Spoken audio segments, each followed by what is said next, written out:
देखो किसको किसको याद है, देखो किसको किसको याद है बेटा, और उसके बाद हम लोग आगे के टर्म्स डिस्कस करना शुरू करेंगे। सबसे पहले बिजनेस ट्रांजैक्शन कौन बताएगा बेटा? बिजनेस ट्रांजैक्शन कौन बताएगा बेटा? सर मैं आई। यस ध्रुवंगी बताइए बेटा। सर बिजनेस ट्रांजैक्शन में दो पार्ट होते हैं, financial and non financial. Financial में भी दो पार्ट होता है, cash transaction and credit transaction. देखो बिजनेस ट्रांजैक्शन मतलब इन शॉर्ट क्या होता है बेटा कि जो भी हम लोगों ने बिजनेस के ड्यूरेशन में जो भी कुछ किया, गुड्स लिया बेचा, पैसा आया गया, वो हर एक चीज को हम लोग रिकॉर्ड करते हैं, वो हमारा बिजनेस ट्रांजैक्शन कहलाता है। उसके बाद नेक्स्ट हम लोगों ने डिस्कस किया था इवेंट। कौन ट्राई करेगा इवेंट? इवेंट कौन ट्राई करेगा? सर मैं आए। ये सुरवशी बोलिए बेटा। सर जब हम लोग कैश लाते हैं, फिर गुड्स परचेज करते हैं, फर्नीचर परचेज करते हैं, और वो सब जब अकाउंट्स में एंटर होता है उसे इवेंट्स मतलब कोई भी एक्टिविटीज जब हम लोग करते हैं, उन एक्टिविटीज को जब हम लोग रिकॉर्ड करते हैं, वो हमारा इवेंट कहलाता है। चलो इवेंट के बाद नेक्स्ट कैपिटल कौन बताएगा? कैपिटल यस ऐशा बोलिए बेटा। सर जो भी पर्सनल थिंग्स होती है वो बिजनेस में हम यूज करते हैं, उससे जो भी कैपिटल। पर्सनल मतलब जो भी कैश या कोई भी फर्नीचर कंप्यूटर कुछ भी पर्सनल आप जब बिजनेस पे लेके आते हो, वो कैपिटल कहलाता है। उसके बाद कैपिटल के बाद नेक्स्ट हमने डिस्कस किया था ड्राइंग्स। चलो कौन ट्राई करेगा ड्राइंग्स? सर मैं आए। यस बेटा प्लीज अभिषेक। सर उसमें हम बिजनेस की चीजों को जो पर्सनल यूज में लेते हैं वो। हाँ मतलब अगर हम लोग बिजनेस की कोई भी चीजें घर पे लेके जाते हैं, या हम लोग घर का कोई भी एक्सपेंसेस जब हम लोग बिजनेस पे से पे करते हैं, जैसे लाइट का बिल है, घर का टैक्स का बिल है, वो सब हम लोग जब बिजनेस में से पे करते हैं, वो हमारा ड्राइंग्स कहलाता है। उसके बाद नेक्स्ट आता है लायबिलिटी। लायबिलिटी का मतलब क्या होता है? कर्जा। जो बेटा सिर्फ 2-3 बच्चे ही बोल रहे हैं, सबको ट्राई करना चाहिए। Amount pay in future. Yes amount to be paid in future, जो पैसा हमको फ्यूचर में पे करना है वो लायबिलिटी कहलाती है। अब लायबिलिटी के पहले दो पार्ट है, इंटरनल लायबिलिटी और एक्सटर्नल लायबिलिटी। इंटरनल लायबिलिटी क्या होता है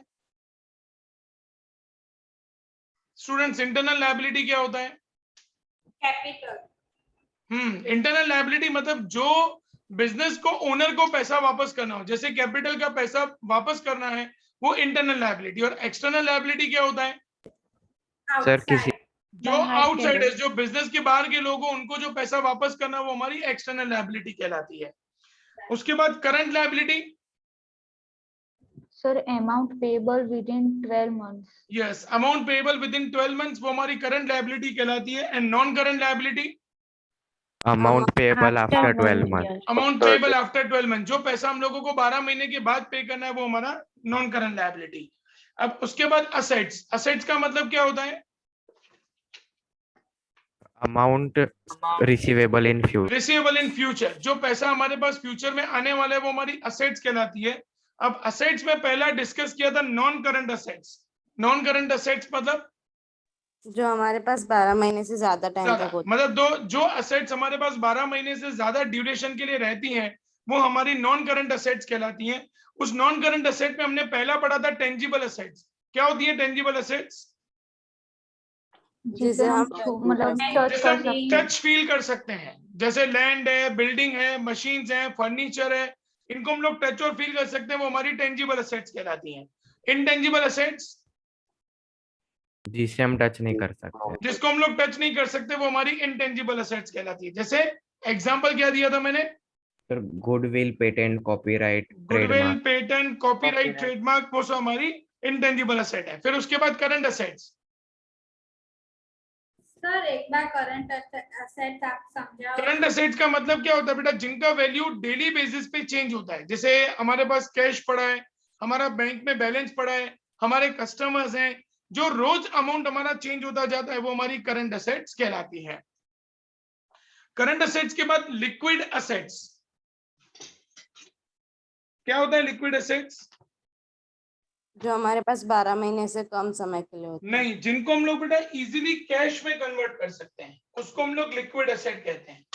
जो असेट्स हमारे पास 12 महीने से कम ड्यूरेशन के लिए रहती हैं, या जिन असेट्स की वैल्यू चेंज होती जाती है, वो हमारी असेट्स कहलाती हैं करंट असेट। लेकिन उन करंट असेट्स में जो असेट्स हम लोग इजीली कैश में कन्वर्ट कर सकते हैं उनको हम लोग लिक्विड एसेट कहते हैं। जैसे हमारे पास गोल्ड पड़ा है वो हमारी लिक्विड एसेट है, हमारे पास शेयर्स पड़े हैं वो हमारी लिक्विड एसेट है, हमारे पास कैश पड़ा है वो लिक्विड एसेट है, बैंक में बैलेंस पड़ा है वो लिक्विड एसेट है। तो जिनको हम लोग इजीली कैश में कन्वर्ट कर सकते हैं वो हमारी लिक्विड एसेट्स कहलाती हैं। अब स्टूडेंट्स यहां तक मतलब टर्म नंबर 13 तक हम लोगों ने लास्ट लेक्चर में डिस्कस किया था। अब हम लोग आते हैं term number 14 real assets. Real assets का मतलब होता है असेट्स विच आर सेलिएबल, जिनको हम लोग बेच सकते हैं, जो असेट्स बिक सकती हैं, जिन असेट्स को बेचने से हमें पैसा मिल सकता है, ज्यादा मिले या कम मिले लेकिन पैसा मिल सकता है, वो हमारी रियल एसेट कहलाती हैं। आप में से किसी के घर पे ब्लैक एंड व्हाइट टीवी पड़ी है बेटा? किसी के घर पे ब्लैक एंड व्हाइट टीवी पड़ी है स्टूडेंट्स?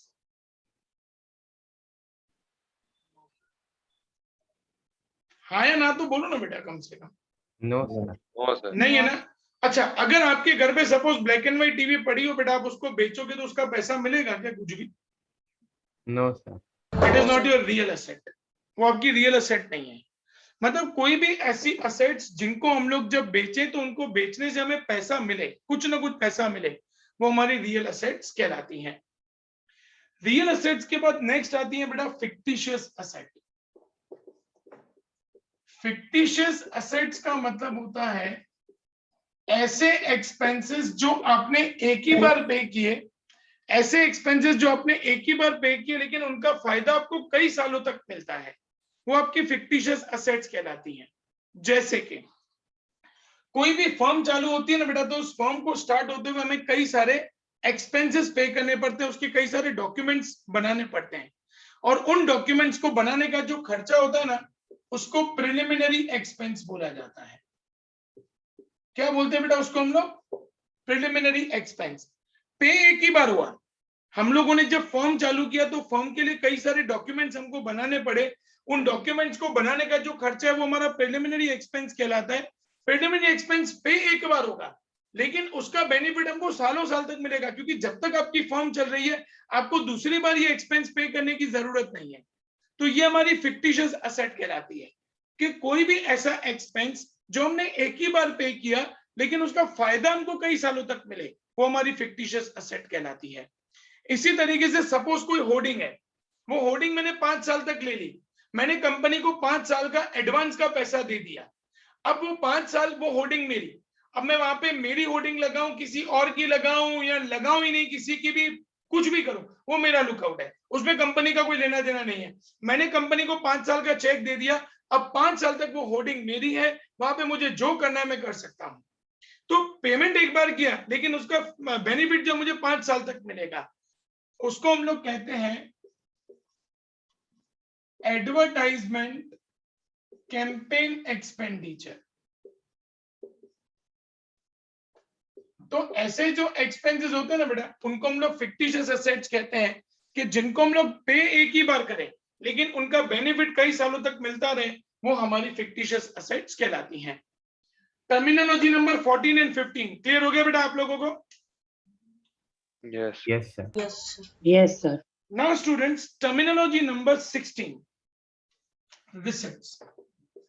स्टूडेंट्स रिसिप्ट्स का मतलब होता है जो भी पैसा आपके पास आता है, अमाउंट रिसीव्ड, जो भी पैसा आपके पास बिजनेस में आ रहा है वो आपकी रिसिप्ट कहलाती है। पैसा कहां से आएगा बेटा? हम लोग जब गुड सेल करेंगे वहां से पैसा आएगा, कभी कभी हमारा पैसा बैंक में पड़ा है तो उसका इंटरेस्ट हमको मिलेगा, कभी कभी हम लोग किसी का काम करेंगे तो उसकी कमीशन हमको मिलेगी। तो ये सब क्या ना बेटा, हमने बैंक से लोन लिया वो पैसा हमारे पास आएगा, जब कंपनी शेयर इश्यू करती है उसका पैसा कंपनी को आता है, जब कंपनी डिबेंचर इश्यू करती है उसका पैसा कंपनी को आता है। तो ये सब जो पैसा कंपनी के पास आता है वो हमारी रिसिप्ट्स कहलाती हैं। अब स्टूडेंट्स रिसिप्ट्स के 2 पार्ट हैं, रिसिप्ट के 2 पार्ट हैं। 17 and 18 terminology. 17 number terminology capital receipt. Capital receipt का मतलब है बेटा जो पैसा आपको मोर देन 12 मंथ्स मतलब 12 महीने से ज्यादा के लिए आपको जो पैसा मिला उसको हम लोग कहते हैं कैपिटल रिसिप्ट. जैसे कि आपने बैंक से लोन लिया 5 साल के लिए, तो ये पैसा अब आपको 5 साल के बाद 5 साल तक आपके पास रहने वाला है, ये हमारी कैपिटल रिसिप्ट है. इसी तरीके से कंपनी ने शेयर इशू किए, तो जब तक कंपनी चलेगी तब तक वो शेयर का पैसा कंपनी के पास ही रहने वाला है, वो कहीं जाने नहीं वाला है. तो ये कंपनी के पास लॉन्ग ड्यूरेशन के लिए 12 महीने से ज्यादा पीरियड के लिए पैसा आ रहा है, वो हमारी कैपिटल रिसिप्ट है. फिर डिबेंचर इशू किए कंपनी ने, तो ये पैसा भी कंपनी के पास ज्यादा ड्यूरेशन के लिए रहता है, 5 साल 10 साल 15 साल 20 साल तक ये पैसा कंपनी के पास रहता है. तो जब आपके पास पैसा 12 महीने से ज्यादा आपके पास है, वो आपकी कहलाती है capital receipt. And revenue receipt. Revenue receipt का मतलब होता है जो पैसा आपको बार बार मिले. जैसे आपने गुड सेल किए, जितनी बार गुड सेल करोगे उतनी बार आपको पैसा मिलेगा. कमीशन, आप जितनी बार किसी का काम करोगे उतनी बार आपको कमीशन मिलेगी. फिर इंटरेस्ट रिसीव्ड, जितनी बार आप बैंक में पैसा रखोगे उतनी बार आपको इंटरेस्ट मिलेगा. तो जो पैसा आपको बार बार मिलता रहे वो हमारी रेवेन्यू रिसिप्ट कहलाती है. और जो पैसा एक ही बार मिले ज्यादा ड्यूरेशन के लिए 5 साल 10 साल 15 साल के लिए एक ही बार हमको पैसा मिला, वो हमारी कैपिटल रिसिप्ट कहलाती है. 14, 15, 16, 17, 18 सारे टर्म्स क्लियर हो गए बेटा सब लोगों को students? Yes sir. Yes sir. Okay, फटाफट बेटा इनको कंप्लीट कर दो, नोट डाउन कर दो इनको फटाफट. नोट डाउन करते हुए देखते जाना बेटा, जो पता ना चले वो पूछ लेना मेरे को. सर यस बेटा. सर आपने 16 में लास्ट में क्या लिखा है? डिबेंचर इशू बेटा.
सर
यस बेटा, किसको डाउट था? सर ध्रुवांगी। यस ध्रुवांगी, बोलो बेटा। सर 18th में आपने कमीशन के नीचे क्या लिखा है? 18 में कमीशन के नीचे लिखा है इंटरेस्ट रिसीव्ड बेटा, इंटरेस्ट रिसीव्ड। सर यस बेटा। डिबेंचर इशू मतलब? देखो बेटा, जब कंपनी को पैसों की जरूरत होती है ना बेटा, तो कंपनी क्या करती है, शेयर्स इशू करती है या डिबेंचर इशू करती है। शेयर्स का पैसा ना कंपनी के पास लाइफ टाइम तक रहता है।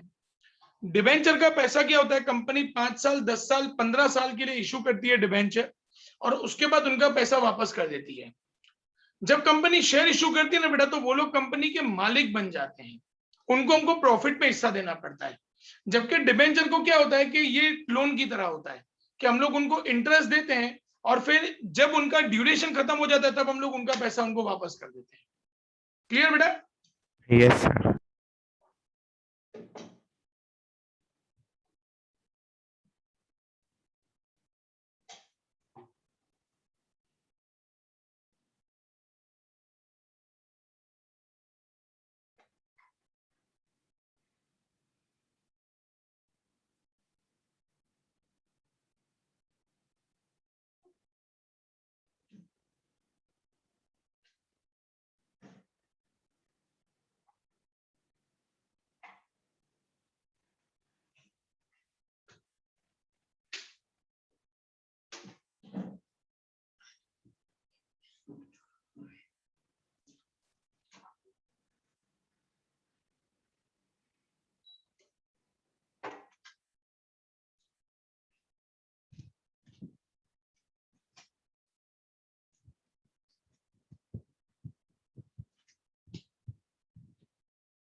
बेटा ये हो जाए तो बता देना मेरे को।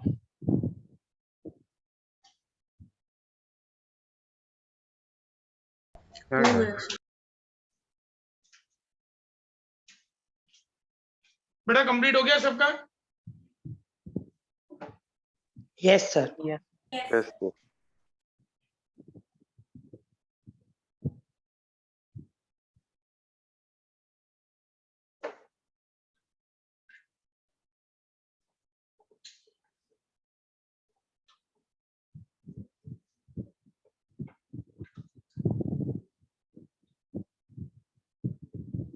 ओके स्टूडेंट्स, अब नेक्स्ट जो आता है बेटा, term number 19, it is payments.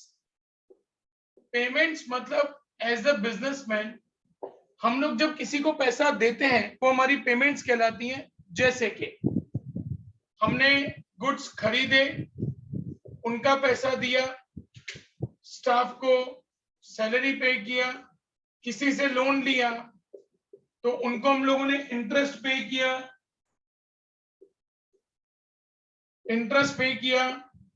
उसके बाद हमने इलेक्ट्रिसिटी का बिल पे किया। तो ये सब जो है ना, ये पैसा हम लोगों को देना पड़ता है। या आपने कोई भी लैंड परचेज किया या आपने कोई बिल्डिंग परचेज किया, तो ये सब जो है ना, ये हमारी सब पेमेंट्स कहलाती हैं। अब पेमेंट्स के दो पार्ट है बेटा। नंबर 20 इज कैपिटल एक्सपेंडिचर या कैपिटल पेमेंट्स, एक ही बात है। कैपिटल एक्सपेंडिचर का मतलब क्या होता है बेटा, जो हम लोगों ने लॉन्ग ड्यूरेशन के लिए पैसा दिया है। जैसे हम लोगों ने लैंड परचेज किया, बिल्डिंग परचेज किया, फर्नीचर परचेज किया, व्हीकल परचेज किया, तो ये सब जो क्या होता है, ये लॉन्ग ड्यूरेशन के लिए पैसा हमारे बिजनेस में से बाहर जाता है, इसको हम लोग कहते हैं capital expenditure. In short, amount paid for more than 12 months, जो 12 महीने से ज्यादा का पेमेंट है वो हमारा कैपिटल एक्सपेंडिचर कहलाता है। और रेवेन्यू एक्सपेंडिचर क्या होता है बेटा, 21 नंबर, जो हमको बार बार पे करना पड़े, जो आपका बार बार पैसा पे करो। जैसे आप जितनी बार परचेज करोगे उतनी बार आपको पैसा देना पड़ेगा, हर महीने आपको स्टाफ को सैलरी देनी पड़ेगी, हर महीने आपको इंटरेस्ट पे करना पड़ेगा, हर महीने आपको हर 2 महीने आपको इलेक्ट्रिसिटी का बिल पे करना पड़ेगा। तो ये सब जो है ना बेटा, ये रेवेन्यू एक्सपेंडिचर है। इसका मतलब अगर आप कोई भी चीज लंबे ड्यूरेशन के लिए परचेज करते हो बेटा, तो वो आपका कैपिटल एक्सपेंडिचर है, और उसके पीछे आप जो भी खर्चा करते हो ना, वो आपका रेवेन्यू एक्सपेंडिचर है। स्टूडेंट्स, क्वेश्चन पूछ रहा हूं, ध्यान से समझना। अगर आपने कार परचेज किया तो ये कैपिटल एक्सपेंडिचर है कि रेवेन्यू एक्सपेंडिचर है? Capital expenditure. कार परचेज किया वो कैपिटल एक्सपेंडिचर है। अब आप उस कार में पेट्रोल डलवा रहे हो, वो रेवेन्यू। क्यों? क्योंकि आपको जितनी बार आप गाड़ी चलाओगे आपको उतनी बार पेट्रोल उसमें डलवाना पड़ेगा। आपने अपनी ऑफिस में इलेक्ट्रिसिटी की फिटिंग करवाई, फैन लगवाया, लाइट लगवाया, एसी लगवाया, ये कैपिटल एक्सपेंडिचर है कि रेवेन्यू एक्सपेंडिचर है? Capital expenditure. Capital. लेकिन आप हर 2 महीने में बिल पे कर रहे हो बेटा, वो क्या कहलाएगा? Revenue expenditure. Revenue. Revenue expenditure. Clear हो गया बेटा? स्टूडेंट्स, क्लियर हो गया? Yes, sir. अब स्टूडेंट्स, एक्सपेंडिचर का एक और भी पार्ट आता है बेटा, आप पेमेंट्स भी कहते हैं उनको, और हम उनको एक्सपेंडिचर का भी नाम देते हैं। तो एक्सपेंडिचर के 3 पार्ट हैं, capital expenditure, revenue expenditure, deferred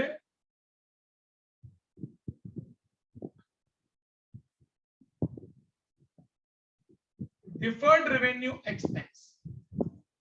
deferred revenue expense क्या होता है बेटा, मैंने अभी आप लोगों को बताया कि ऐसे एक्सपेंसेस जो आप एक ही बार पे करते हैं, लेकिन उसका फायदा आपको कई सालों तक मिलता है। जैसे आपने बिजनेस स्टार्ट किया बेटा, तो बिजनेस का आपने रजिस्ट्रेशन चार्जेस पे किया, जिसको हम लोग प्रिलिमिनरी एक्सपेंस कहते हैं, तो वो हमने एक ही बार पे किया, लेकिन उसका फायदा हमको कई सालों तक मिलेगा। जब तक हमारा बिजनेस चलेगा तब तक हमको वो दूसरी बार पे करने की जरूरत नहीं है, वो हमारा डिफर्ड रेवेन्यू एक्सपेंस कहलाता है। इसी तरीके से एडवर्टाइजमेंट कैंपेन एक्सपेंडिचर, इसका मतलब क्या होता है बेटा, जैसे मैंने आपको भी थोड़ी देर पहले बताया कि आपने एक होर्डिंग लिया 5 साल के लिए, अब वो होर्डिंग आपका है, अब वो 5 साल तक आप अपना एडवर्टाइजमेंट लगाओ कि किसी और का लगाओ, कंपनी को उससे कोई भी लेना देना नहीं है, गवर्नमेंट को उससे कोई भी लेना देना नहीं है।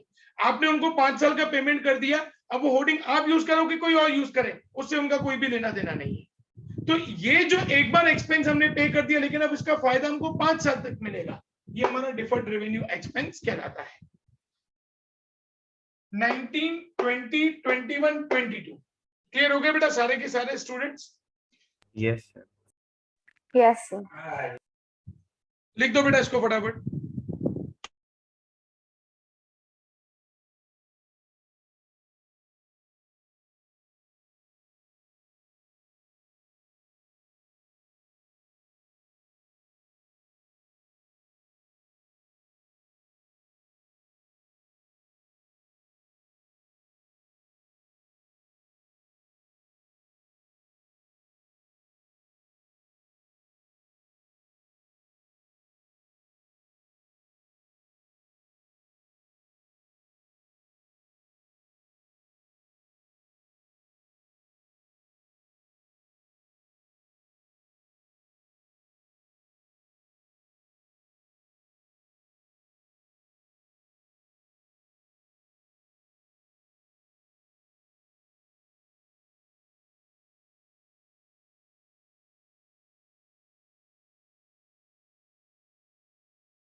बेटा कंप्लीट हो जाए तो बता देना मेरे को।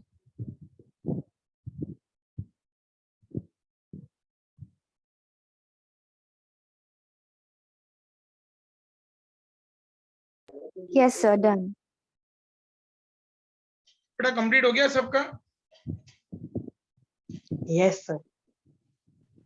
Yes, sir. सर यस बेटा, सर ये 22 जो आपने लिखा है वो, और फिर 15 का जो था ना, एक ही बात है, एक ही है, हाँ, दोनों एक ही है बेटा। Okay sir. उसको आप है ना फिक्टिशियस एसेट भी कह सकते हो, डिफर्ड रेवेन्यू एक्सपेंस भी कह सकते हो, दोनों का मतलब एक ही है बेटा। ठीक है बेटा। स्टूडेंट्स अब 23 नंबर जो आता है बेटा, 23 नंबर का टर्म है हमारा एक्सपेंस। एक्सपेंस का मतलब क्या होता है बेटा कि जो आपको बार बार पेमेंट करनी पड़े वो आपका एक्सपेंस कहलाता है। या आप जितनी बार सामने वाले की सर्विस लो आपको उतनी बार सामने पैसा देना पड़े वो अपना एक्सपेंस कहलाता है। जैसे आपने स्टाफ से सर्विस ली, आपने स्टाफ से काम करवाया तो उनको आपको हर महीने में सैलरी देनी पड़ेगी, वो हमारा एक्सपेंस कहलाता है। रेवेन्यू एक्सपेंडिचर या एक्सपेंस दोनों ऑलमोस्ट सेम है बेटा, सेम ही है, अपन ऐसा कह सकते हैं। रेवेन्यू एक्सपेंडिचर और एक्सपेंस दोनों सेम ही है बेटा। स्टाफ को सैलरी पे की, इलेक्ट्रिसिटी का बिल आपने पे किया, फिर उसके बाद आपने चार्जेस पे की बैंक में या किसी को भी, या आपने कमीशन पे किया, या आपने बैंक से पैसा लिया तो आपने उनको इंटरेस्ट पे किया। तो ये सारे जो होते हैं ना ये एक्सपेंस कहलाते हैं, जो आपको बार बार पे करने पड़ते हैं। मतलब आप जितनी बार आप सामने वाले से सर्विस लोगे, आप जितनी बार बैंक से लोन लोगे आपको उसके सामने इंटरेस्ट पे करना पड़ेगा। आप जितनी बार आपने सामने वाले से काम करवाया आपको उसको कमीशन पे करना पड़ेगा। आप जितनी बार बैंक से सर्विस लोगे आपको उतनी बार चार्जेस पे करनी पड़ेगी। तो ये हमारे एक्सपेंसेस कहलाते हैं जो अपन को बार बार पे करने पड़े। हम जितनी बार सामने वाले की सर्विस लेंगे उतनी बार हमको पैसा पे करना पड़ेगा, वो हमारा एक्सपेंस कहलाता है। 23 नंबर क्लियर बेटा? Yes sir. Yes, sir. Yes, sir. 24 number आता है रिवेन्यू। रिवेन्यू को ना बेटा इनकम भी बोला जाता है। आपको जब बार बार पैसा मिले, जैसे आपने अपनी कोई प्रॉपर्टी रेंट पे दे के रखी है तो आपको रेंट रिसीव हुआ, आपने बैंक में पैसा फिक्स डिपॉजिट पे रखवाया है तो आपको इंटरेस्ट का पैसा रिसीव होगा। आप जितनी बार किसी का काम करोगे उतनी बार आपको उसकी कमीशन मिलेगी। तो ये पैसा आपको बार बार पे करना पड़े वो अपना एक्सपेंस कहलाता है। और ये पैसा जो आपको बार बार मिले, जैसे रेंट है हर महीने मिलेगा, इंटरेस्ट है आप जितनी बार एफडी करवाओगे, जितनी बार फिक्स डिपॉजिट करवाओगे उतनी बार इंटरेस्ट मिलेगा, कमीशन आप जितनी बार सामने वाले का काम करोगे उतनी बार आपको पैसा मिलेगा। तो कहने का मतलब ये बेटा कि रेवेन्यू मतलब आपको जो बार बार पैसा मिले वो आपका रेवेन्यू या इनकम कहलाता है, और जो पैसा आपको बार बार पे करना पड़े वो आपका एक्सपेंस कहलाता है। 23, 24 दोनों क्लियर बेटा? Yes, sir. Yes sir. Number 25 profit. Profit मतलब क्या है बेटा स्टूडेंट्स? प्रॉफिट क्या है? फायदा. फायदा। लेकिन यहाँ फायदा कैसे आता है बेटा? जब आपका इनकम जो होता है बेटा आपके एक्सपेंस से ज्यादा हो, या आपकी जो रिसिप्ट्स है मतलब आपके पास जो पैसा आ रहा है वो आपके एक्सपेंडिचर से ज्यादा हो। मतलब इन शॉर्ट ऐसा बेटा कि आपके पास आया सपोज 50 लाख रुपया और आपको देने का 20 लाख है, तो ये जो 30 लाख का डिफरेंस है बेटा वो आपका प्रॉफिट कहलाता है। कंसेप्ट क्लियर बेटा? Yes Yes, sir. Students next is 26 number is loss. इसकी वाइस वर्सा सिचुएशन, जब आपकी इनकम बिजनेस के अंदर कम हो और आपके खर्चे ज्यादा हो, इसी तरीके से आपकी रिसिप्ट्स कम हो, मतलब आपके पास पैसा आए कम और पैसा आपकी जेब से जाए ज्यादा। सपोज आपके पास आ रहा है 30 लाख लेकिन आपकी जेब से जा रहा है 40 लाख, 10 लाख रुपए ज्यादा जा रहा है, वो हमारा लॉस कहलाता है। 26 नंबर क्लियर बेटा? Yes sir. Yes, sir. Sir एक बार वापस समझाओ। लॉस का मतलब क्या होता है बेटा कि जब आपको नुकसान, कि जब आपका खर्चा ज्यादा होता है और इनकम कम होती है, या आपको पेमेंट ज्यादा करनी पड़ती है, एक्सपेंडिचर ज्यादा होते हैं और रिसिप्ट कम होती है, मतलब पैसा आता कम है लेकिन आपको पे ज्यादा करना है। भाई आपके पास आया 30 लाख रुपया लेकिन आपको पब्लिक को देना 40 लाख रुपया है, तो ये आपका लॉस कहलाता है। क्लियर बेटा? Yes sir. 27 number is gain. Gain क्या होता है बेटा? जो कभी कभी होता है। कभी कभी मतलब कैसे होता है बेटा, ध्यान से समझना। जैसे मान लो आज से 4 साल पहले मैंने शेयर्स लिए थे बेटा, 4 साल के बाद मैं शेयर्स को बेच रहा हूं, वो मेरा गेन है। मैंने आज से 10 साल पहले कोई प्रॉपर्टी ली थी, उस 10 साल के बाद उस प्रॉपर्टी को बेच रहा, उस पे मेरे को ज्यादा पैसा मिला, वो मेरा गेन है। मतलब आप जो बिजनेस कर रहे हो बेटा, उस बिजनेस में जब आपके पास पैसा ज्यादा आता है तो वो प्रॉफिट कहलाता है। लेकिन जब आप कोई इन्वेस्टमेंट्स करते हो, जैसे आपने कोई घर लिया उसमें इन्वेस्टमेंट किया, शेयर्स लिया उसमें इन्वेस्टमेंट किया, आपने कोई लैंड ली उसमें इन्वेस्टमेंट किया, तो ऐसे इन्वेस्टमेंट्स आप जब बेचते हो और बेचते टाइम पे आपको जो एक्स्ट्रा पैसा मिलता है वो हमारा गेन कहलाता है। 27 नंबर क्लियर हो गया बेटा सबको स्टूडेंट्स? सर मेरा नेटवर्क इश्यू था, तो गेन वाला फिर से समझाओ ना। और हम गेन का मतलब क्या होता है बेटा कि जब आप कोई भी अपनी प्रॉपर्टीज बेचो और प्रॉपर्टीज बेचते हुए जब आपको एक्स्ट्रा पैसा मिले, भाई आपने लैंड लिया था 50 लाख रुपए का लेकिन आपने उसको बेचा तो 70 लाख रुपीस मिला, 20 लाख रुपीस एक्स्ट्रा मिला, वो हमारा गेन कहलाता है। तो जब आप कोई प्रॉपर्टीज बेचो बेटा, उस टाइम पे आपको जो एक्स्ट्रा पैसा मिले वो आपका गेन कहलाता है। लेकिन जब आप बिजनेस करते हो तो बिजनेस में जब आपको एक्स्ट्रा, जैसे मान लो मैं ग्रोसरी का बिजनेस कर रहा हूँ बेटा, तो ग्रोसरी का बिजनेस करते हुए पूरे साल में मेरे पास 50 लाख रुपया आया और मैंने 20 लाख रुपीस सारा का सारा खर्चा मिला के दिया मैंने, तो ये जो 30 लाख रुपीस है वो मेरा प्रॉफिट है, वो गेन नहीं है। लेकिन हाँ, मैंने जब कोई प्रॉपर्टी ली थी, शेयर्स लिया था, लैंड लिया था, कोई बिल्डिंग लिया था, कोई मोटर कार ली थी, गोल्ड लिया था, उसको बेचा तब उसमें मुझे एक्स्ट्रा पैसा मिला, वो मेरा गेन कहलाता है। क्लियर बेटा 27 number students? Yes, sir. Yes. Yes sir. Note down कर दो बेटा फटाफट।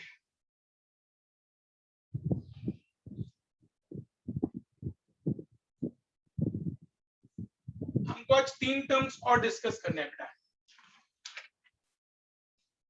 स्टूडेंट्स वेडनेसडे हम लोग बाकी सारे टर्म्स को डिस्कस करके ये चैप्टर कंप्लीट करेंगे बेटा।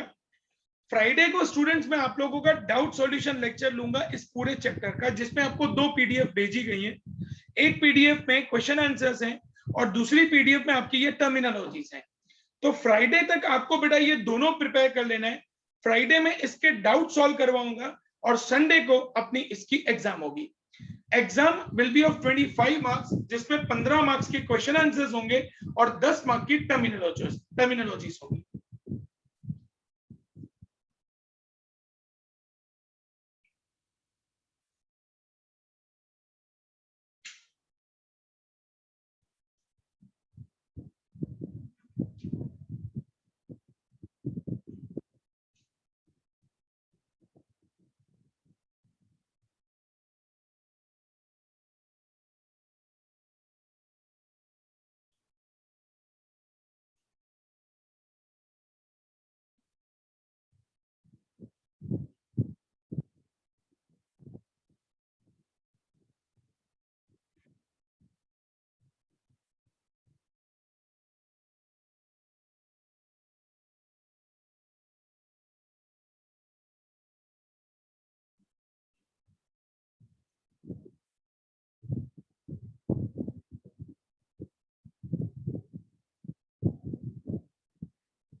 Done sir. बेटा सबका कंप्लीट हो गया? Yes sir. Yes, sir. Now students 28 number जो है बेटा दैट इज परचेज। स्टूडेंट्स आप लोगों के हिसाब से परचेज का मतलब क्या बेटा? As per your Goods buy करना. गुड्स बाय करना या कुछ भी बाय करना? कुछ भी बाय करना। यही फर्क है बेटा। देखो लेमन मतलब एक साधारण इंसान के लिए बेटा परचेज का मतलब हम लोग बिजनेस पे जो भी लेके आए वो सब परचेज है। लेकिन स्टूडेंट्स एक अकाउंटेंट के लिए या अकाउंट्स के लिए परचेज का मतलब जो आप बिजनेस कर रहे हो बेटा, जब वो चीजें आप लेके आते हो ना उसी को परचेज बोला जाता है। सपोज करो बेटा मैं ग्रोसरी का बिजनेस कर रहा हूं,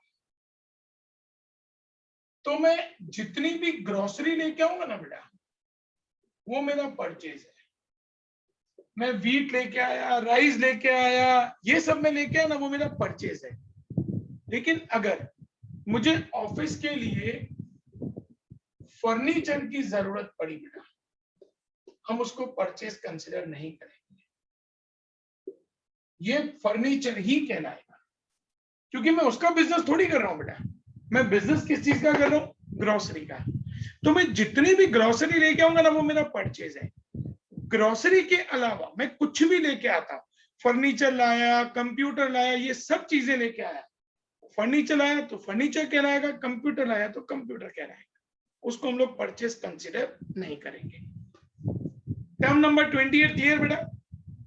सर एक बार फिर से एक्सप्लेन करो ना। हम जो भी जिस भी चीज का बिजनेस कर रहे हैं ना बेटा, अब ध्यान से समझना। मैं ग्रोसरी का बिजनेस कर रहा हूं बेटा, तो मैं व्हीट, राइस, ये सब चीजें लेके आया, वो मेरा परचेज कहलाएगा। लेकिन मुझे ऑफिस के लिए फर्नीचर की जरूरत थी, मैं फर्नीचर लेके आया, तो वो मेरा परचेज नहीं है बेटा, क्योंकि मैं फर्नीचर का बिजनेस थोड़ी कर रहा हूं, मैं बिजनेस तो ग्रोसरी का कर रहा हूं। तो ग्रोसरी का बिजनेस कर रहा हूं तो जितनी भी ग्रोसरी मेरे पास आएगी वो मेरी परचेज कहलाएगी। ग्रोसरी के अलावा जो भी चीजें आएंगी, फर्नीचर आया, कंप्यूटर आया, एसी आया, वही कंसिडर किया जाएगा, उसको हम लोग कभी भी परचेज नहीं बोलेंगे। क्लियर बेटा स्टूडेंट्स? Yes sir. क्वेश्चन पूछ रहा हूं, ध्यान से सोच समझ के आंसर करना।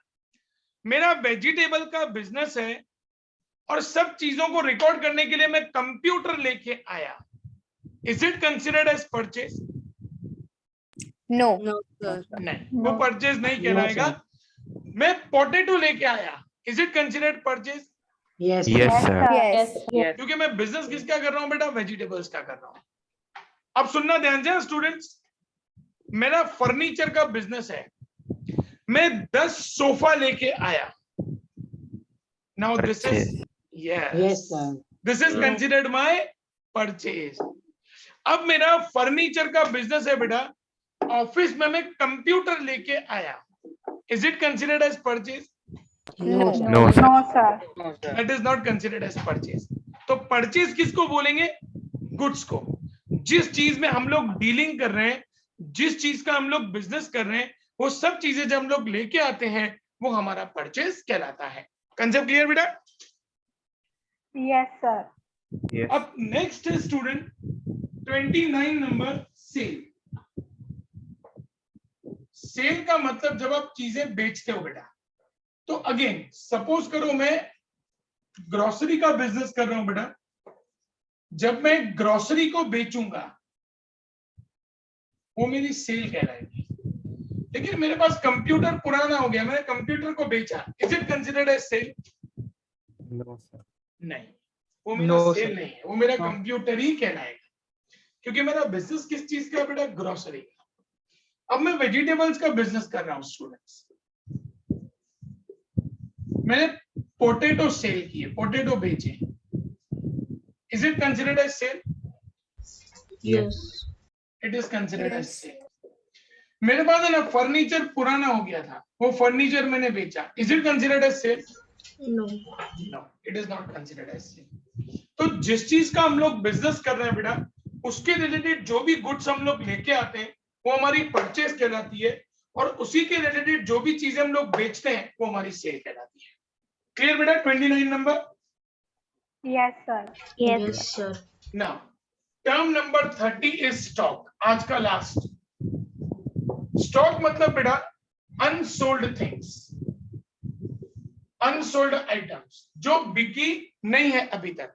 भाई सपोज करो मैं 25 kg वीट लेके आया, उसमें से 10 kg वीट बिक गई, सेल हो गया, तो बाकी जो 15 kg मेरे पास पड़ा है वो मेरा स्टॉक कहलाएगा. पॉइंट क्लियर बेटा स्टूडेंट्स? Yes, sir. तो स्टॉक का मतलब होता है बेटा कि जो सामान अभी तक हमारा बिका नहीं है, जो हमारे पास अभी पड़ा है, उसको हम लोग स्टॉक कहते हैं. स्टूडेंट स्टॉक दो कैटेगरीज में आता है बेटा. एक 1 अप्रैल पे जो हमारे पास गुड्स पड़े होते हैं ना बेटा, उसको हम लोग ओपनिंग स्टॉक कहते हैं. और जो 31 मार्च पे हमारे पास गुड्स पड़े होते हैं उसको हम लोग क्लोजिंग स्टॉक कहते हैं. पॉइंट क्लियर बेटा सब लोगों को स्टूडेंट्स? Yes, sir. कोई डाउट बेटा किसी को? No, sir. No, sir. Complete कर दो बेटा फटाफट.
Done. बेटा कंप्लीट हो गया सबका students? Yes sir. Yes, sir. Sir, 2 minutes. हाँ नो प्रॉब्लम बेटा.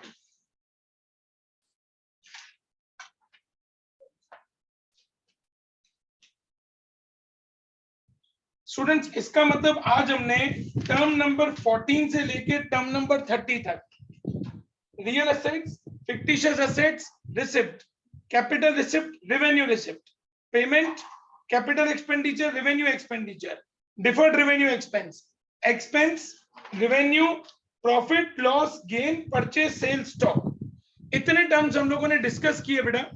स्टूडेंट्स परसों तक ये टर्म्स आप लोग रीड आउट करके रखेंगे बेटा. जैसे आज मैंने ये सभी टर्म्स पूछे थे, परसों में इसी तरीके से सारे टर्म्स पहले पूछूंगा और उसके बाद ही हम लोग नेक्स्ट टर्म्स पे आगे बढ़ेंगे. Okay students? Okay, sir. Okay, sir. Okay बेटा, जिसका ये कंप्लीट हो गया है वो मीटिंग लीव कर सकते हैं. परसों मिलेंगे बेटा. Bye bye. Bye sir. Bye, sir. Bye बेटा. Bye, sir. Bye bye. અરે મારું તો લીવ નો ઓપ્શન જ નહીં હતો.